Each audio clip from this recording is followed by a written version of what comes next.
from Middletown, Ohio, it's Ethan Kinstle. We are at the Hall of Fame, the Pro Football Hall of Fame, and people showed up not for football, not just for MMA, but for armored MMA, for medieval cage fighting. As we see Ethan Kinstle make his way to the cage, he's going to go up against Mario Aguilar. Oh, it's exciting. Oh, this is going to be a great fight. This is going to be cool. I saw Mario fight a couple of fights ago. Really interesting. Right at his feet. I believe he comes from either kickboxing or Muay Thai background. Yeah. Those high kicks in the armor, unbelievable. He's entertaining every time. He's one of the few fighters I've seen, because usually MMA guys don't do well in the sport. It's we have applicants from him all the time, even at the very highest level. But it's interesting to see him. He applies it very well.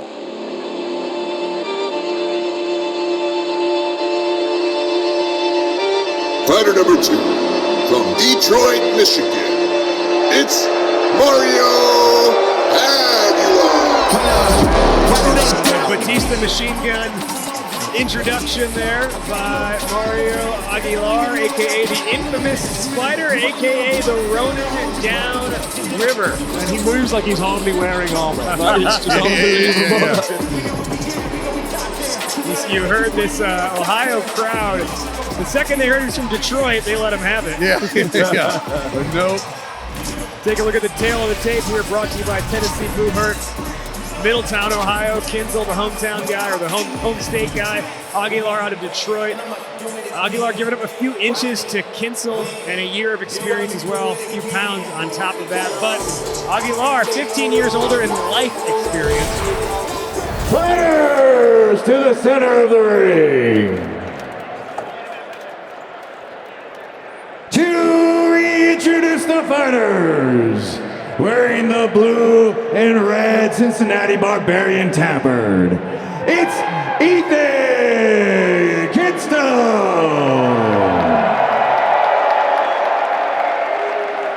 And his opponent, wearing the green tabard, it's Mario Aguilar.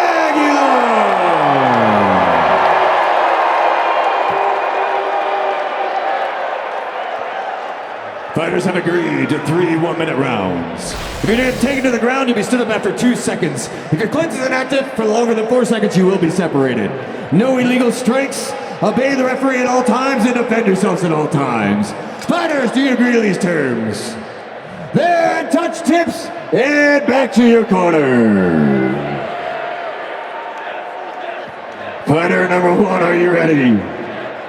Fighter number 2, are you ready? And Ken, are you ready for this last exhibition fight?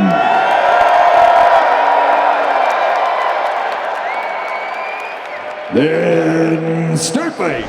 As this match gets underway, what you're going to see here is actually a little bit of mixed weaponry.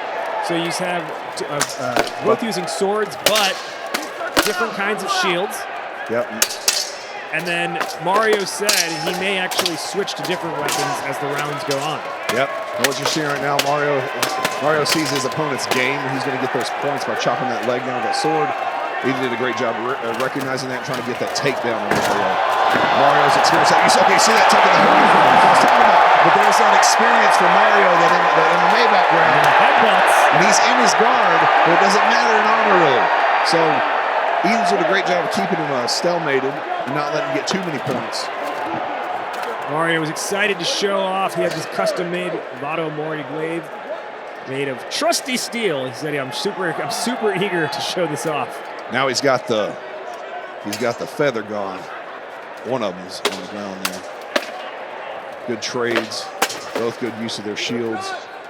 Ethan Kinstle did in fact watch some game film on Mario coming into this and did some light sparring to prepare accordingly.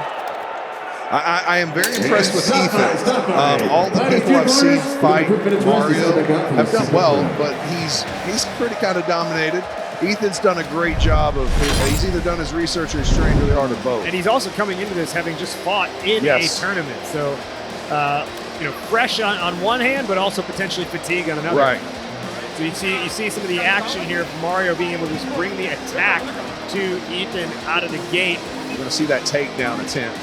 And he almost gets it, and then he falls. And Mario actually put him on the ground there. And it really was. But if you kind of look at it was almost momentum is what 100%. Kind of the rate limiting factor was for Ethan, because Mario was actually getting thrown around, but then I think Ethan just kind of lost his footing. And Mario capitalized. Started to sit back.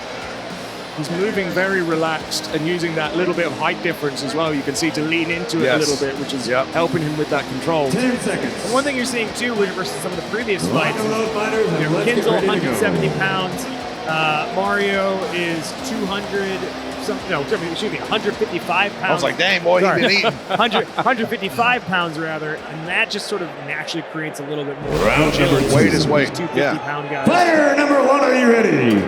Fighter number 2, are you ready? And who's ready for the second round of this matchup? You notice there's a weapon change. Mario there. That's one of the things that you mentioned. Yeah, Start fight. Grand Falcon. Oh, great start. Now the sacrifice, he doesn't have as much protection, obviously. Sure. But he has a heavier weapon. Style, right? Yep, and he has a heavier weapon that can do a lot more damage if he's clean with it. And he's going to try to get that deep sweep. A good adjustment from Ethan, also a good adjustment from Mario, and they're back on the cage. I'm loving this cage pressure. They're on their way around the cage. That feather's gone. That looks like some out of a movie, man. We should have got that snapshot, that Jim Cruz. Stop fight. And Reiki sees something that we don't. He sees an armor. We have an armor failure. He'll have 1 minute to fix it. He's going to have. He'll be penalized. He's going to have a minute to fix this. Go ahead and get this taken care of. And you do get penalized if it's not within the time. But a minute doesn't sound like a long time. Like, is it sort of like just get it together any sort of way at the back there, or is it more? I suppose it depends on how. I would say at the end of the day, it depends on the fighter and their teammates and their understanding. But like we want to keep them safe. So you see, like she's taping it. Yeah. They're going to make sure it doesn't move. They ultimately want to keep the fighter safe, but they also want to not get penalized. Yeah. So I would say they're not going to send him out there if it's going to get him hurt.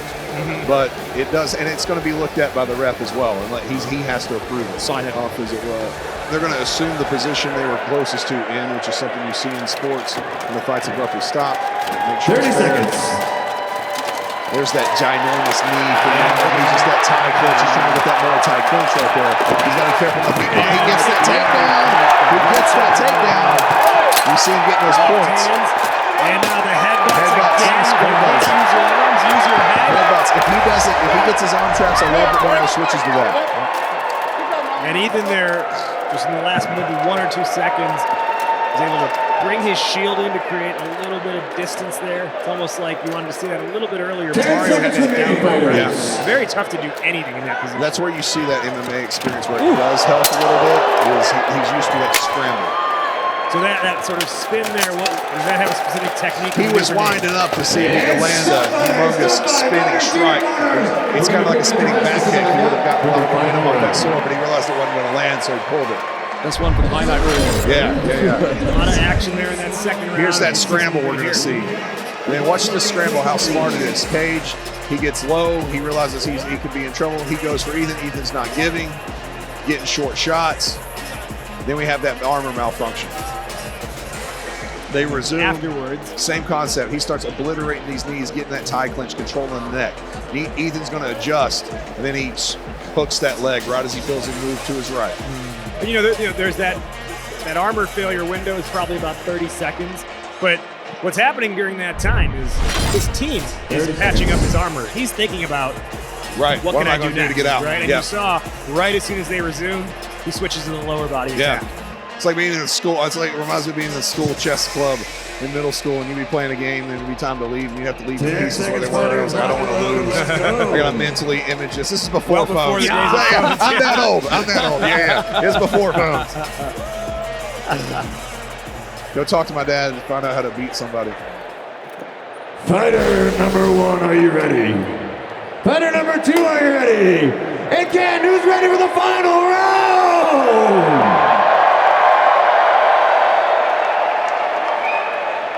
Then start fighting. So now, talk about the weapon Mario's using in this round. Wow. He dropped it. He went. He does this every fight at some point. He about failed it. So he dropped his. Oh my gosh, he's going to top it. Yes, giving the crowd a show. And Ethan recognized what was happening. Was like, to hell with this. He dropped his weapon too. Was like, let's get it.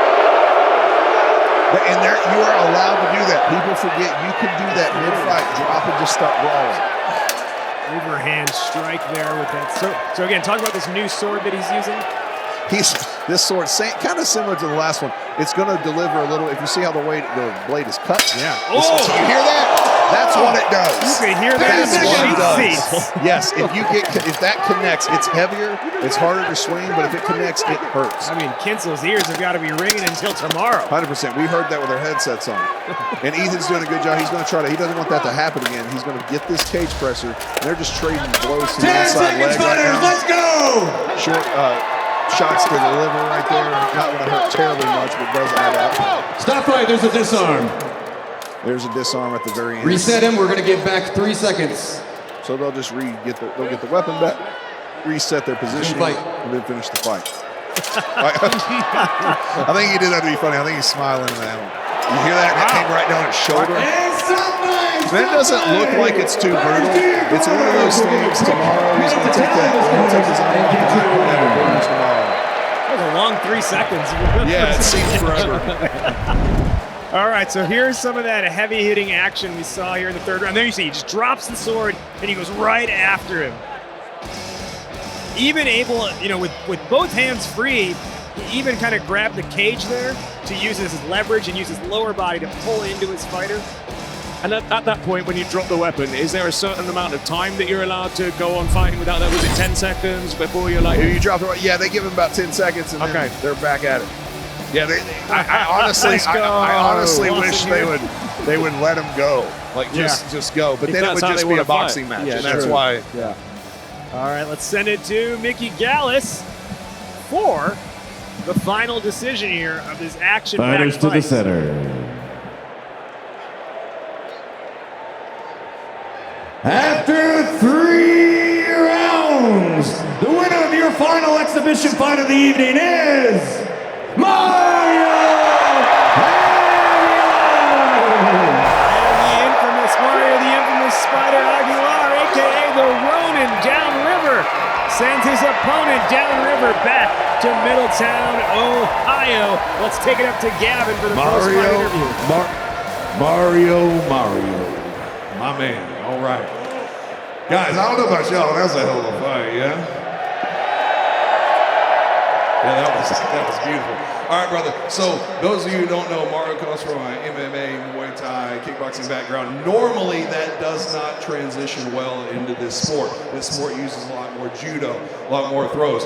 But you, my friend, I was just talking about it. You apply it so well. That being said, when you came into this sport, what is the hardest thing that you had to adjust to? The weight. Definitely the weight and the heat. But I can tell you, keep working on it. Stick to your guns. Anything's possible. You just gotta believe, baby. Perfect, brother. And Ethan, I will say, give that up. That's cool, for sure. Ethan, he did a good job adjusting to you. I thought he gave you a good whole fight the whole time. And you noticed that you had a lot of weapon changes. Walk me through your process with the weapon changes. Why? Okay, so I noticed he was really fast on his dueling. I wanted to test that in the first round. Second round, I wanted to apply a little bit more pressure. And third round, I just want to swing for the fences. We saw that. We heard it. Congratulations, Mario. Thank you for your time, brother. Appreciate you. Big ups once again to Mario Aguilar, a.k.a. the Ronin downriver, making his 4 kids proud, picking up a W here at the Pro Football Hall of Fame.